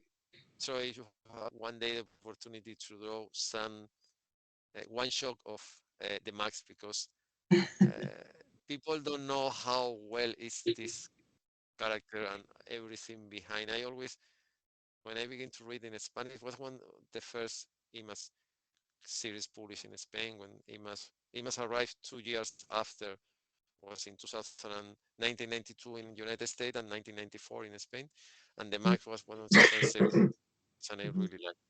Yo les he preguntado que si tuviesen la oportunidad de dibujar una serie que de verdad, un personaje que de verdad les gustara, de una editorial grande, fundamentalmente, bueno, han hablado, en el caso de ellos han hablado de Disney, que lo publica Boom Comics, y de Max, que lo publica Image, que es propiedad de Sam Kidd, que trabajaba para Image. Pero ellos han dicho que ellos lo que de verdad les gusta es trabajar con sus personajes porque son su creación, tienen control y es mucho más fácil. Y cuando trabajas con un personaje, una colección de encargos, te lo pasas muy bien, pero evidentemente estás limitado por las exigencias. Pero ya puestos a pensar o a soñar, dice que le encantaría hacer algo con el personaje de Max, de Sam Kidd, personaje que yo he dicho que también me encanta, y con las tortugas ninja, por la misma razón. Y ella ha dicho que por su experiencia, perdón, porque iba a decir background, pero eso es experiencia, es background en inglés, que le encantaría trabajar con un personaje de Disney. Y yo le he dicho que, bueno, que yo tuve la oportunidad de conocer a Giorgio Cavazano, que es uno de los dibujantes italianos de Disney, que mejor ha dibujado a los patos, o sea, la familia de Donald y tío Gilito, mejor dibujada que por Cavazano, difícil de encontrar, y que Cavazano tuvo la oportunidad, porque Panini es la licenciataria de Disney y Marvel en Italia, de trabajar con Spider-Man, le dieron la oportunidad y hizo un número, y le salió muy bien. Entonces, la elección de Disney me parece muy bien. Y después yo le he dicho que si pudiese elegir por aquello que le encanta el manga y el anime, que sería una buena, podía dar una buena versión del Ranma medio de Rumiko Takahashi. The last question is normally always the same because you are the author. You spend the last, I don't know, almost 20 years, more or less, in that area. And you are published, you have your own editorial, you travel to wonderful places like Angoulême or San Diego, and even you live in far, far away. You need to find it up. This is something I really like. En Angoulême había justo enfrente del hotel donde está la sala de prensa, que digamos que es la parte central, porque el salón de Angoulême tiene muchas. Angoulême es una ciudad que tiene en medio una especie como de una montaña, y en la parte de arriba donde está el ayuntamiento, donde está la Cámara de Comercio, donde está un hotel que era un hotel milenario, o sea, un hotel de por lo menos que debe ser de la época medieval, entre una cosa y otra, y ahí es la sede, digamos, una parte del salón, y después tienes la parte, digamos que bajando esa montaña tienes además el Museo de la Banda de Cine, que es donde también se hacen un montón de actividades. Y justo delante del hotel, justo en una plaza, al lado de la calle Hergé, cosa que en Angoulême casi todas las calles tienen nombre de personajes de cómic, había una exposición al aire libre donde se plasmaban, o sea, todos los autores invitados, entre ellos dos. Entonces, lo curioso de lo que me gustó de la exposición es que en la exposición había un mapa para que cada uno supiera, claro, ellos viven en la isla del Príncipe Alberto, Príncipe Eduardo, que está en eso, arriba de todo, o sea, mucho más arriba de lo que te puedes pensar, como cuando con otra, como el caso de Claire Gallagher, que vive en el Yukon, o sea, es lo mismo que viven, pues ella vive al lado de Alaska, literalmente, prácticamente al ladito de Alaska. Y me gustó mucho el planteamiento de la exposición porque lo situaba geográficamente. I say that one thing I really like about the exhibition that in Angoulême was not only talk about your job and you explain where do you live and put a map when it's possible to see where do you live, because I invite to Claire Gallagher, and Claire Gallagher is from the Yukon, and Yukon is near to Alaska, and it's exactly the same. All of you are from the same country, but there are a few different between one and the other, and the exhibition showed that, because I believe, because I am from an island near to Africa, because I am from Gran Canaria. I moved to Madrid, and now I live 800 kilometers away to the North Pole. It's totally, I changed so abruptly of the scenario. And it's true, your approach is different if you live in the south and you live in the north. But even in your country, it's not the same. You live in Montreal and you live in the Yukon, because it's a totally different approach. I don't know the distance, but it's huge. Claire told me that she needs to take 3 planes to arrive in Angoulême. Not only 1 or 2, depending. I suppose Montreal, I think there are direct travel Montreal, for example, to Helsinki, or direct travel to, but she needs to take 3 planes to arrive in Angoulême, and it's the same country. And I think I really like the approach of the exhibition, because your country is so huge. It's important to understand that you live in different place, and in some way, the scenario where do you live, I told you the background is important in a comic book, but your daily background is important to you too. And the exhibition showed this very well. All the Canadians at Angoulême were joking it took us getting together in France for all the Canadian creators to meet, because the country's too big. So we gotta go to France to meet each other. Yeah. that was one joke, and the second joke, because I have the same joke with, for example, with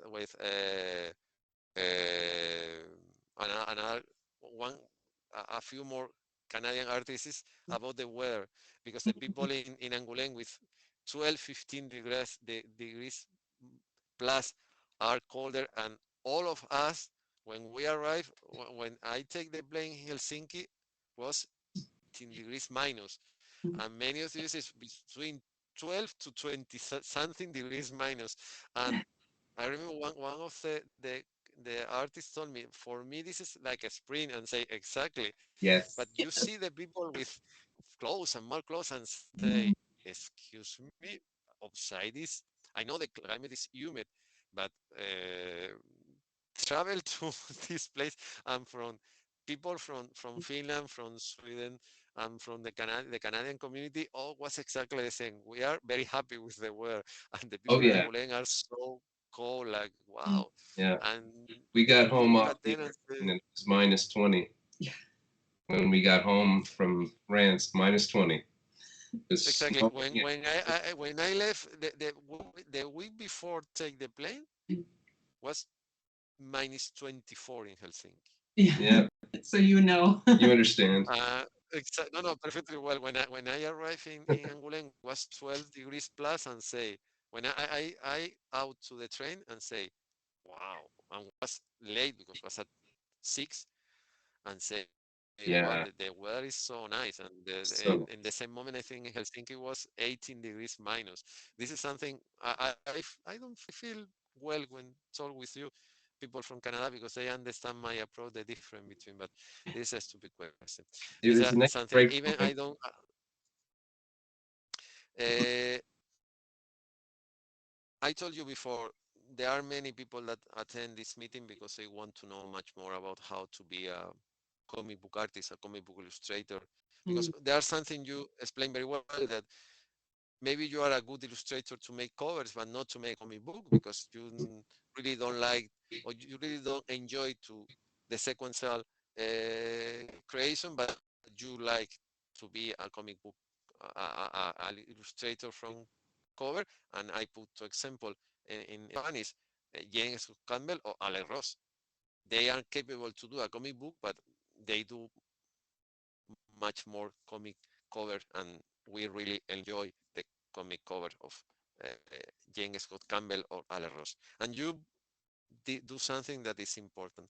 But my question is always to say, is someone, you should meet with someone in a comic convention like Santa Cruz Comic, and with the portfolio or folder or whatever, or the tablet, because now it's difficult to see things in physical. I asked with Claire, because I saw her in the Canadian soiree.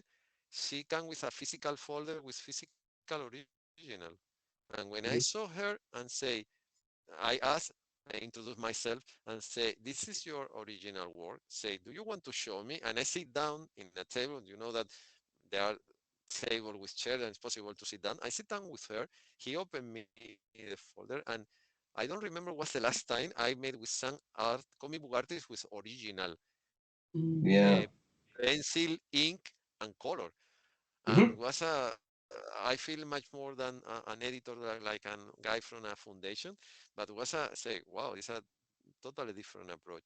But if someone do something like, hmm? Yes, if someone can to say something, what I need to do, what is your answer? And now I need to interpret it because someone say me something.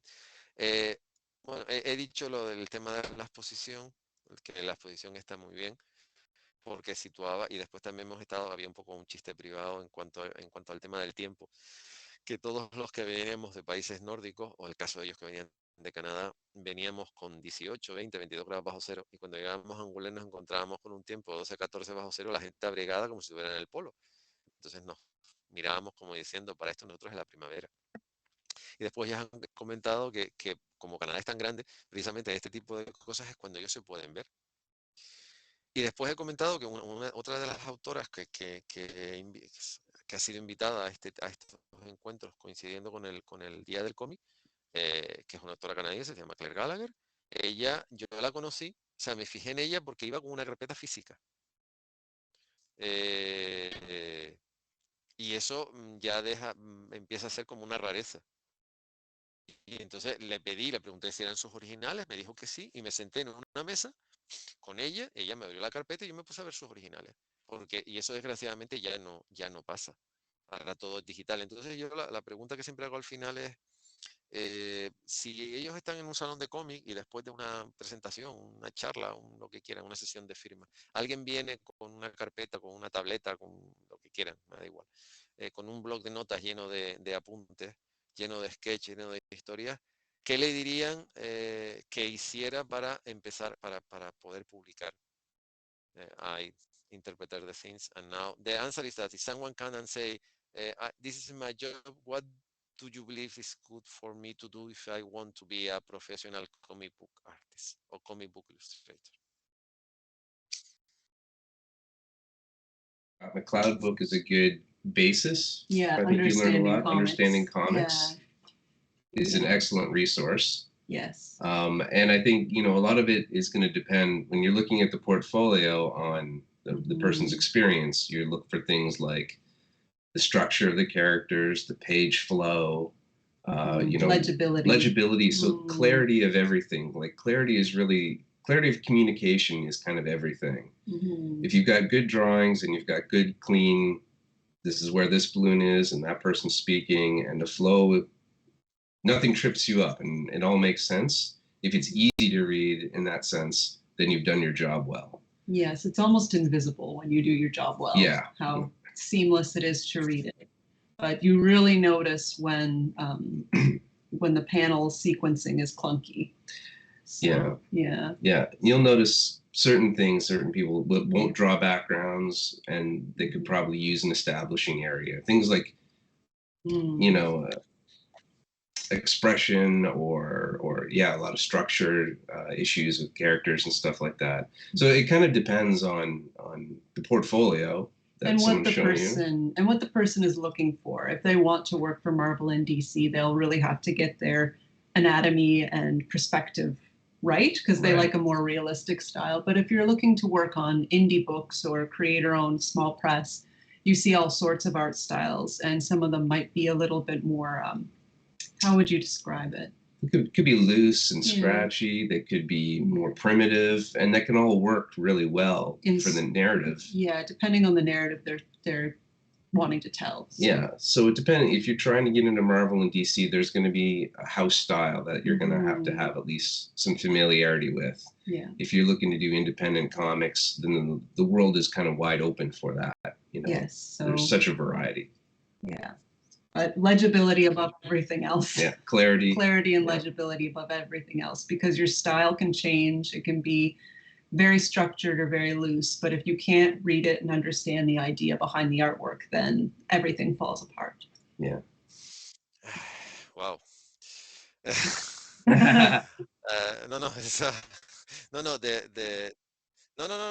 because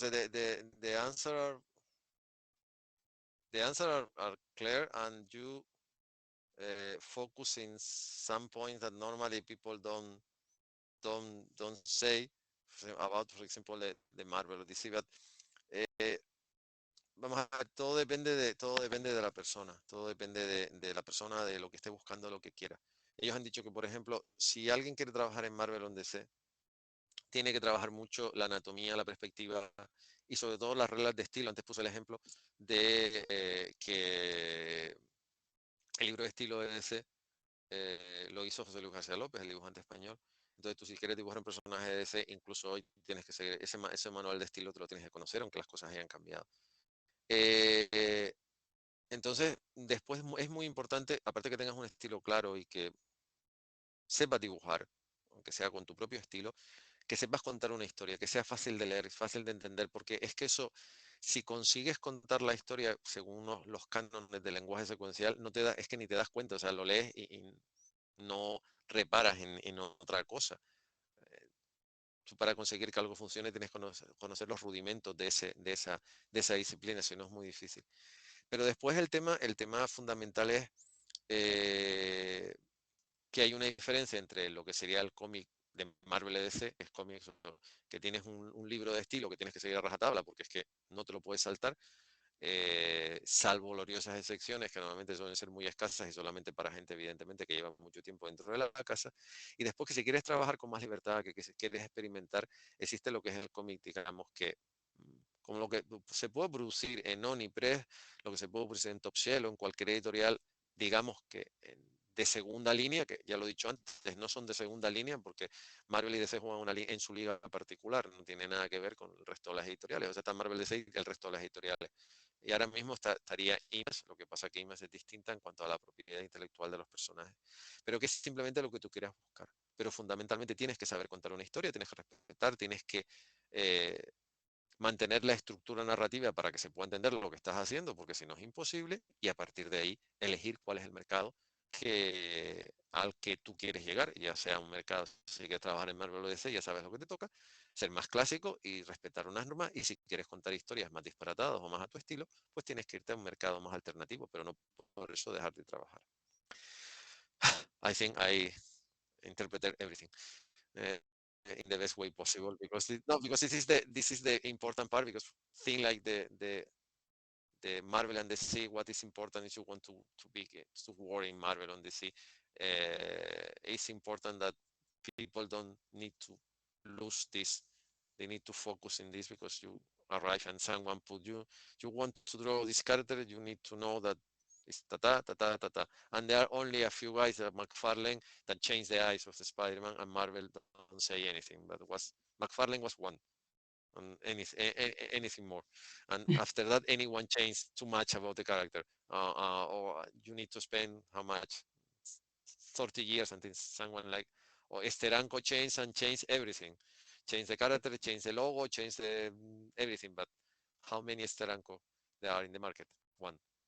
Yeah. Les he dicho que en el caso de que han dicho, o sea, que esta es una parte muy importante a la hora de interpretarlo, porque la gente lo está escuchando y que es verdad, o sea, lo que pasa con las editoriales es que tienes que hacerlo todo según te marcan, porque hubo un Tom McFarlane que le cambió los ojos al traje de Spider-Man y nadie dijo nada, o hubo un Gene Steranko que llegó y cambió el logotipo, cambió los personajes, cambió todo, pero hay un Steranko y un McFarlane, y de eso uno cada 30 años, Steranko lo hizo en los 70 y McFarlane lo hizo en los 80, o sea, con 20 años de diferencia, casi 30 años de diferencia.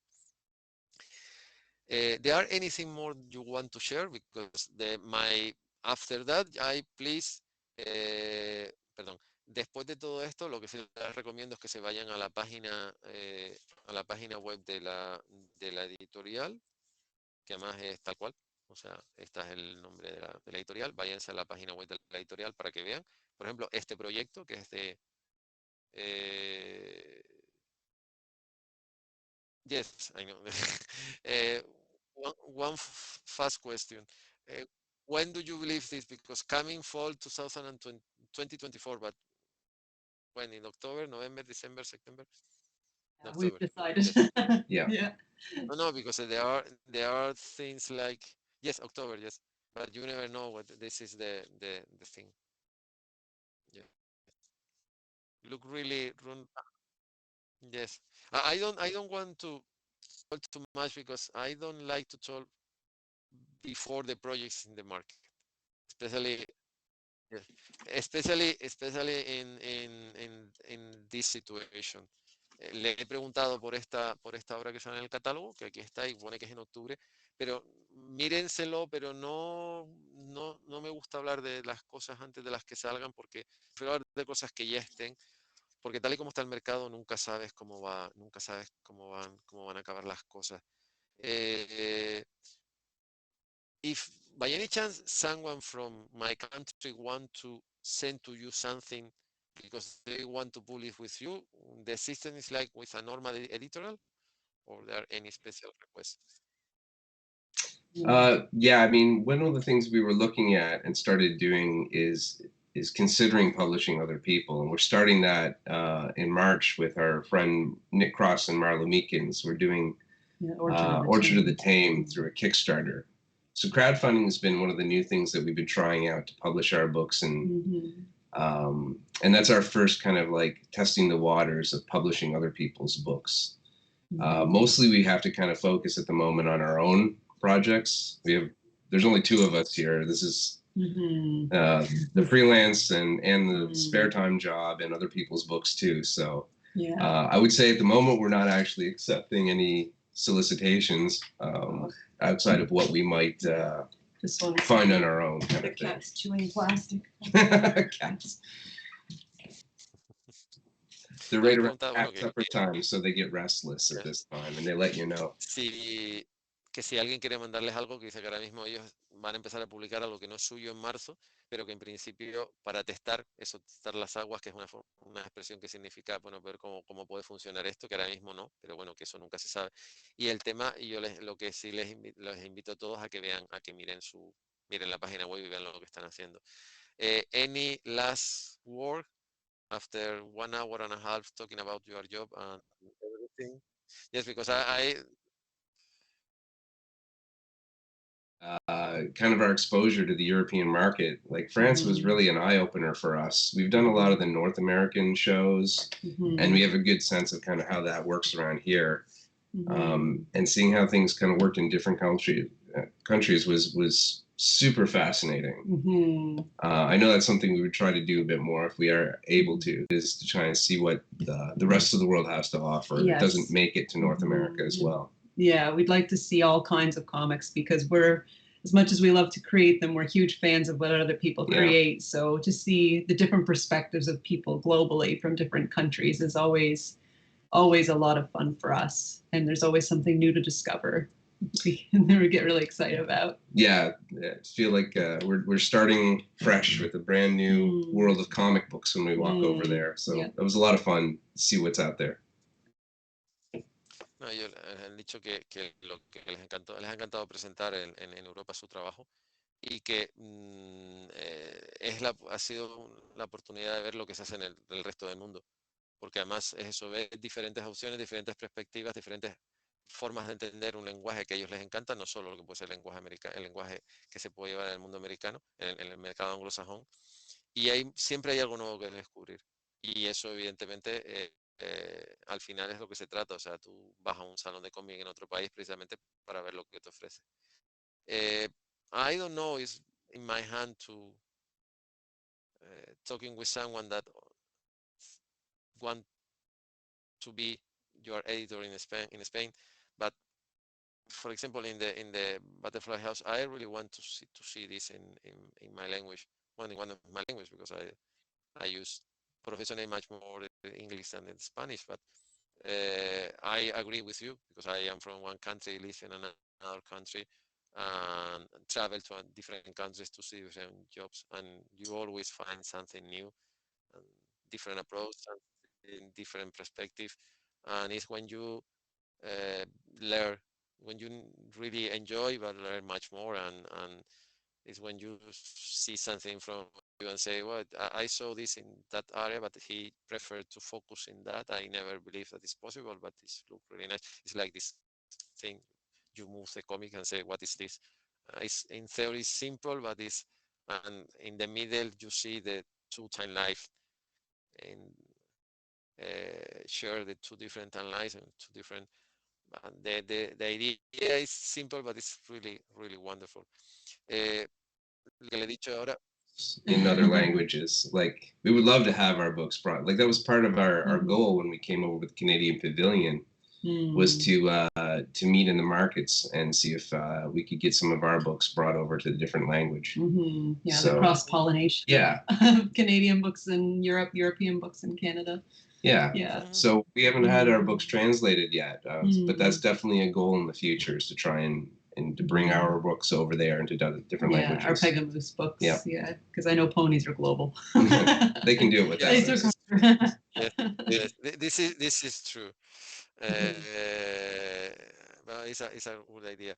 Yo le he dicho que bueno, que precisamente que si está en mi mano, me gustaría ver algunos de esos trabajos publicados en castellano, sobre todo Butterfly House, porque la idea es muy simple, pero el hecho de darle al tome son dos líneas temporales que se acaban cruzando justo en el centro, pero la idea de tan simple que es muy, muy buena. Entonces ellos han dicho que una de las razones por las cuales les encantó estar en el pabellón de Canadá es porque les daba la oportunidad de poder testar y ver si alguien estaba interesado en su trabajo, porque no solo es el hecho de llevar cómics canadienses a Europa y cómics europeos a Canadá, sino el hecho de in some way, this is part of the quest. Is now you are talking with someone that don't live in Spain, but the institution that I represent is in Spain, and now there are people in my country that had the opportunity to know your job, and you are in Canada, and the people that normally attend this event are in Spain.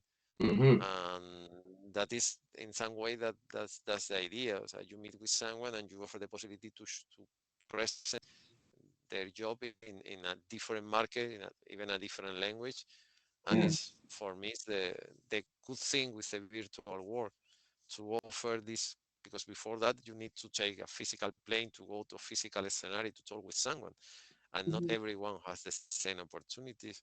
And now, no, now we meet in a physical comic convention, but now you are in your home, I am in my home, and someone are in their home in Gran Canaria, in Tenerife, or in Madrid, in Barcelona, wherever, because there are people that attend this meeting in different part of Spain and have the opportunity to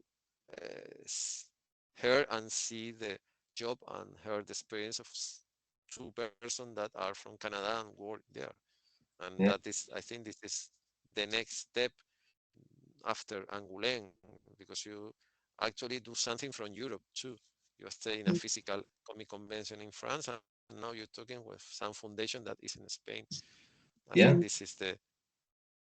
y lo que le he dicho ahora es que en principio sí que el Angoulême fue el primer paso, pero que ahora están teniendo un encuentro virtual con una fundación que su sede está en España y que la van a ver sobre todo personas que viven en España. Por lo tanto, están presentando su trabajo. Primero lo presentaron físicamente en Angoulême, en Francia, y ahora le están presentando su trabajo, aunque sea a nivel virtual, para una fundación que se encuentra en España, que también está en Europa, con lo que de cierta manera es lo que ya comentaba, de cómics canadienses en Europa y cómics europeos en Canadá. Pues ellos lo que están haciendo es vender, digamos que están vendiendo su trabajo, su editorial, que es canadiense, en el mercado. En este caso sería el mercado español, que ahora mismo todavía no tienen nada traducido que no sea en el mercado, en su mercado, pero que bueno, nunca se sabe cómo van a salir las cosas.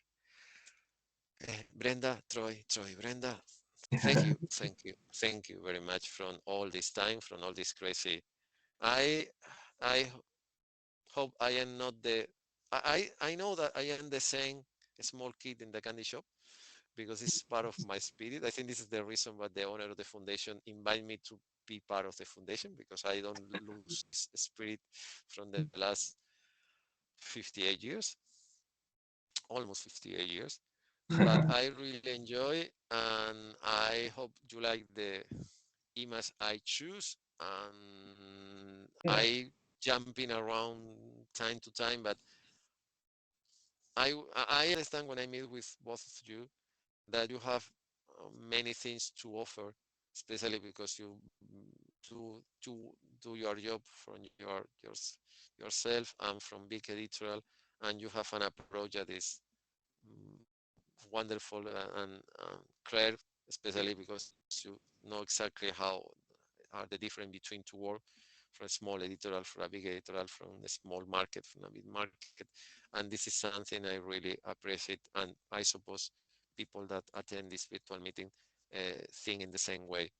But nevertheless, thank you very much for your time, from your help, from all the material, from your patience to answer all my emails, and from sign the books and say yes. I think the more important thing is thank you from say yes, because you told before, Angoulême is amazing, but it's overwhelming. It's when you return, exactly. When you stay in the plane, when you return is when you begin to say, what happened in the last 4 days? That's the thing, because when you're inside, it's between 9 to 6, 9 to 7, and you have how much 15 minutes to eat something. If you have 15 minutes, sometimes less, it's all day, and it's when you sit down, in that case in a plane, I stay 2, 3, 4, 7, 11 hours or something, is when you begin to rest and say, wow, I stay in Angoulême, this was crazy, but it was really nice. Rápidamente it comes up a lot. I think we have the same feeling, especially when it's the first. I had the same feeling when I left San Diego Comic Convention was exactly saying, well, what happened with me the last 4 days?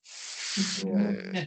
I think I understand what happened with me 2 weeks after the San Diego Comic Sounds Convention about right. finished. Yeah. Yeah. It's something Really like fun that because process. that's Yeah. the thing. I need to process all the information, all the thing I live in San Diego. Les he dicho, bueno, muchísimas gracias haber respondido, por la paciencia, por mandarme las historias, por hablar conmigo en Angoulême, por firmarme el álbum. Y sobre todo porque Angoulême es como San Diego, o sea, que lo asimilas cuando vuelves, o sea, cuando te metes en el avión o una semana después, cuando dices, lo he pasado genial, pero no tienes tiempo porque en Angoulême es este tipo de salones, tienes muy poco tiempo libre, sobre todo si vas a trabajar. Y como fan tienes poco tiempo, si vas a trabajar no tienes nada de tiempo, acabas comiendo en 10, 15 minutos y llegas temprano, te vas tarde, es un día, otro día, a lo mejor es una semana después cuando dices, ¿dónde he estado? Y ellos dicen que lo entienden porque han estado en Angoulême, han estado en San Diego y al final es una semana o dos después cuando realmente acabas aceptando y entendiendo dónde has estado. Pero yo les he querido dar las gracias precisamente por eso.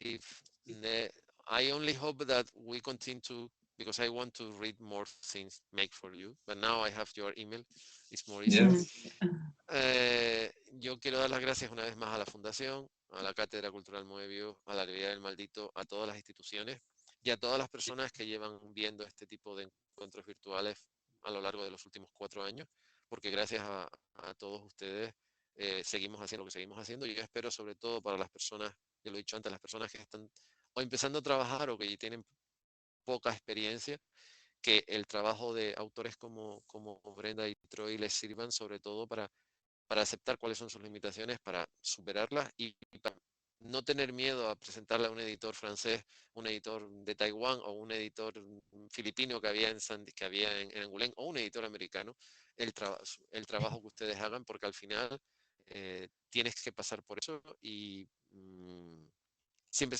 y cuando sepas lo que estás haciendo y sepas adaptarte, no vas a tener problemas. I don't want to say goodbye. I want to see you until the next time, because I hope you travel not to Angoulême, you travel to Spain in a near future. I'm working in that. I'm working with, I think, the right persons about that. I hope we have the same meeting like we have today. Sit down in the same table with people in front of, and we continue talking about when we finish today, and you have more things to say and more project to offer and more ideas and more background and whatever. That would be great. Well, we appreciate you taking the time and enjoying the work we put out. So yeah, no, without really. people reading our material, like what's it about? you know? No, So, I'm happy our books caught your eye, you know, and that we had this conversation because of it. So that's very gratifying. So thank you too for you're welcome. I told you I don't have many good skills, but I have good and fast instinct in that area. And when I found something, because sometimes you have hours and sometimes you have 10 minutes to see something, talk with someone and fix something on, and you never know when you send an email is this person reply or not. That's the second part, because we have things to do and deadlines, and sometimes it's not easy. But if you attend a comic convention, my feeling is use every second you have near to you, because you never know what happened next day or next year.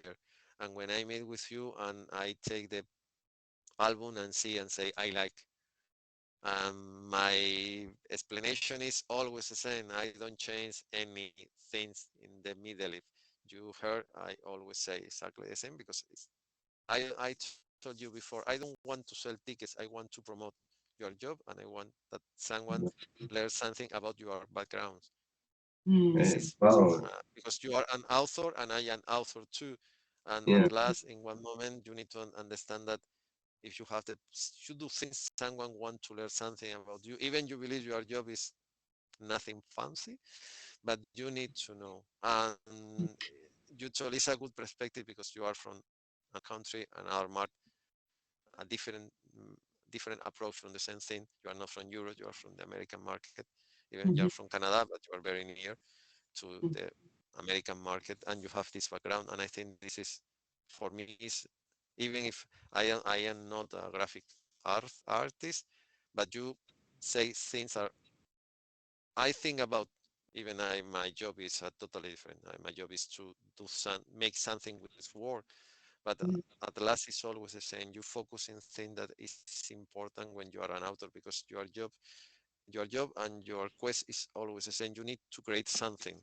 Yeah. The same, you just draw words, marble or whatever, or make a big mechano like the Eiffel Towers. That's the thing. You want to create something, and you need belief in your capacity, because create is so wonderful, but so hard. And you explain very well, like a good teacher. What you want to do this, you need to do that. Right. This is quite nice, because it's the people apply from that, and not everyone have the same approach, or not everyone know how to explain in the best way. Y ya con esto termino. Les he dicho que ellos están muy agradecidos. Les he dicho que si de algo me siento orgulloso es que tengo buen instinto y que soy rápido viendo determinadas cosas. Me encantó su trabajo, pero que después ellos respondieron. Y que en realidad, vamos a ver, ellos son creadores, yo también lo soy, y al final tú también llegas a un momento en tu carrera donde, porque tienes un trabajo hecho, la gente te puede preguntar. Y ellos son muy claros, son muy académicos, dicen las cosas como tienen que decirlas, no los adornan, no le ponen lacitos, no. Si tú quieres hacer algo, tienes que hacerlo, porque crear es muy bonito, pero es muy difícil.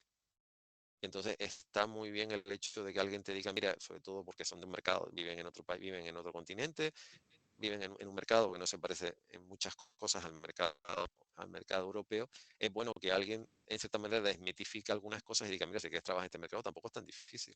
Miren a ella, que empezó y lo primero que hizo fue My Little Pony, que es una de las series que más vende.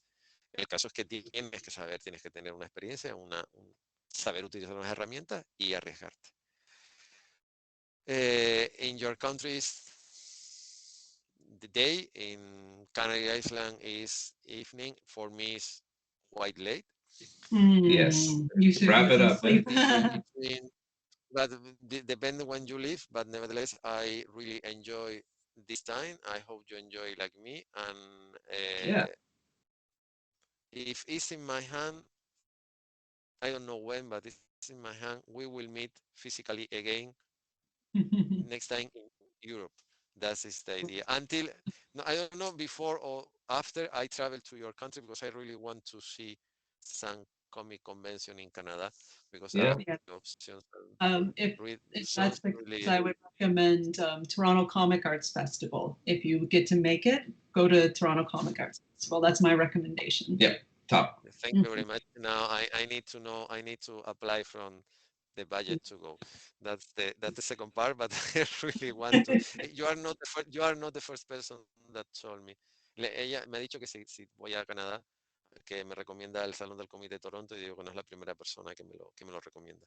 Y en especial, muchísimas gracias al soporte técnico de número 1, porque hoy nos aguantaba más de 2 horas, y eso también se nota. Buenas noches, buenas tardes, buenas noches en el caso de yo, buenos días por su horario, buenas tardes y buenas noches donde yo voy. Gracias y buenas noches, y les emplazo a que sigan asistiendo al resto de las actividades para celebrar el Día del Cómic en España, que oficialmente se celebra el día 17, pero esta semana, 17 de marzo, pero durante toda esta semana estamos teniendo encuentros virtuales para celebrar el encuentro, celebrar la festividad en cuestión tal y como se merece. Y gracias por haber asistido. Both of you, thank you very much, and see you, I hope, soon. We will see you. Yes. We will see you. Thank you very much, Eduardo. Appreciate it. It's only a matter of time. Yep. We'll see each other again. Thank you. Yeah. Take care.